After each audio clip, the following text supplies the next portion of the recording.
26 दिसंबर 2025 का दिन होता है, जिस दिन एक रामू नाम का लड़का, जिसकी उम्र महज 23 वर्ष की होती है, वो अपने घर पर खाना खाने के लिए बैठता है। समय करीब 11 बजे के आसपास रहा होता है। जैसे ही उसको खाना परोसा जाता है, खाने को छोड़ करके उसके पिताजी, जो कि उसके सामने खड़े हुए थे, उनकी तरफ वो 2 हाथ नीचे करता है और 2 पैर नीचे करता है। ठीक कुत्तों की तरह दौड़ करके उनके पास जाता है और जा करके उनको सूंघने लगता है। सूंघते-सूंघते वो समझ नहीं पा रहे थे, आस-पास के लोग भी समझ नहीं पा रहे थे कि इसे हुआ क्या है। उसके बाद जैसे ही समय आगे बढ़ रहा था, 2-4 मिनट और गुज़रते हैं, जिसके बाद वो कुत्ते की तरह से आवाज़ें निकालना शुरू कर देता है। कुत्ते की तरह से काटने की कोशिश करता है। अब समय के साथ-साथ उसकी तबीयत भी बिगड़ती जा रही थी, आदमी बेकाबू हो रहा था, जिसके बाद घर और परिवार वालों ने उसको देखा और देखने के बाद एक चारपाई पर बाँध दिया।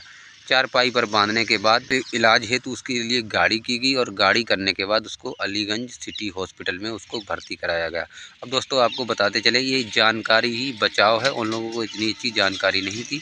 इस व्यक्ति के साथ जो हुआ था वो किसी और के साथ ना हो जाए, इसलिए हमने सोचा ये वीडियो बना दे। चलिए देरी न करते हुए कहानी को शुरू करते हैं। तो नमस्कार, मैं हूं अतुल तिवारी और आज की जो सच्ची घटना हम आपको बताने जा रहा हूं, ये सच्ची घटना है। उत्तर प्रदेश के अंदर एक ज़िला पड़ता है अलीगढ़, और अलीगढ़ ज़िले के अंदर एक उटवाया गाँव लगता है। वहाँ का रहने वाला रामू, जिसकी एज महज अभी 23 वर्ष की होती है, जिसकी शादी हो चुकी थी, जिसके 3 बच्चे भी होते हैं और पिता का नाम जिसके वीरबल होता है। अब 20 दिसंबर की शाम के करीब 5 से साढ़े 4 बजे का लगभग समय रहा होता है, जिस समय आम लोग जैसे गांव में घूमते हैं, ठीक उसी तरह से वो भी घूमने करने गया हुआ था।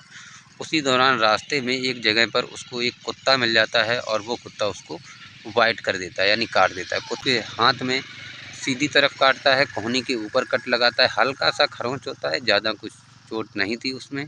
घर पे आता है, घर पे आने के बाद आम तौर तरीके जो भी होते हैं, घाव को धोया जाता है और उसके बाद उसके ऊपर मिर्ची लगा दी जाती है और मिर्ची लगाने के बाद उसको बस लिटा दिया जाता है खाना पीना खाने के बाद। लोग भी ठीक यही सोचते हैं कि छोटा सा नॉर्मली कुत्ता है, काट लिया है तो कोई बात नहीं, लेकिन ठीक दूसरा दिन होता है और जब सुबह होती है तो सुबह होने के बाद जैसे ही समय धीरे धीरे आगे बढ़ता है तो वो कुछ अजीब और गरीब हरकतें करने लगता है।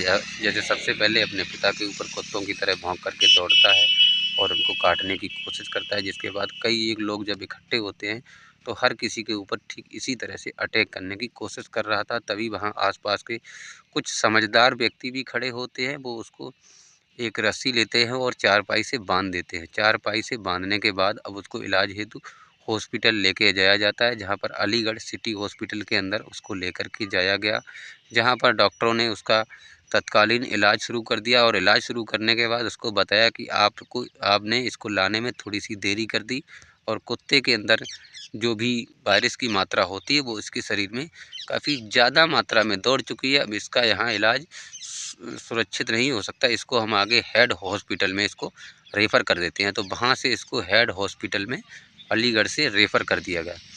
अब रेफ़र करने के बाद उसका वहाँ इलाज चल रहा है और इधर पूरे गांव में ही नहीं बल्कि पूरे सोशल मीडिया पर इस चीज़ का चर्चा और विषय बना हुआ है कि हालांकि इसके साथ हुआ क्या है। तो इसके लिए दोस्तों आपको बताते चलें, आजकल की जानकारी ही सबसे बड़ी बचाव है। अगर आपको जानकारी नहीं है तो होनी चाहिए, हो सकता है आपके आसपास आपके किसी दोस्त के साथ ये घटना हो तो आप उसको बचा सकते हैं। दरअसल पहले क्या होता था, जब कुत्ते वगैरह काटते थे तो घर पर ही जिनका उपचार वगैरह करके जिनको कोई भी प्रॉब्लम नहीं होती थी, लेकिन आजकल कुत्तों के अंदर एक रेबिस नाम का जो वायरस पाया जाता है, वो कुत्ते, बिल्ली, बंदर पालतू लोगों के पास जो भी है उनको भी गवर्नमेंट ने ये सलाह दे रखी है, ये बता रखा है कि उनके भी समय समय पर उनका चेकअप करवाना, उनके अंदर ये चीज़ है कि नहीं है, साल में 2 बार अवश्य ज़रूरी है। और अगर किसी भी व्यक्ति को कुत्ता, बिल्ली, बंदर काटता है या खरोंच मारता है तो उसको किसी भी तरीके की बिना देरी किए हुए उसको सीधा अपने पास ही के सिटी हॉस्पिटल में जाना चाहिए और वहाँ जाने के बाद उसे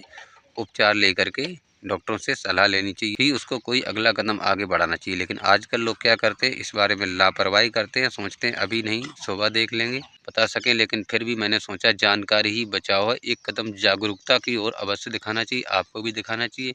हो सकता है आपके कोई जान पहचान में, रिश्तेदार में, आस पड़ोस में कोई भी व्यक्ति अगर ऐसी लापरवाही का सामना करता है तो आप उसकी अवश्य मदद करने की कोशिश करें, उसको हमेशा अच्छी से अच्छी राह दिखाएँ। तो इस घटनाक्रम को सुनाने का उद्देश्य किसी को परेशान करना या किसी का दिल दुखाना नहीं था, बस आपको जागरूक करना है, आपको सचेत करना है। आप लोग सुरक्षित रहें, अपना और अपने परिवार का ख़्याल रखें।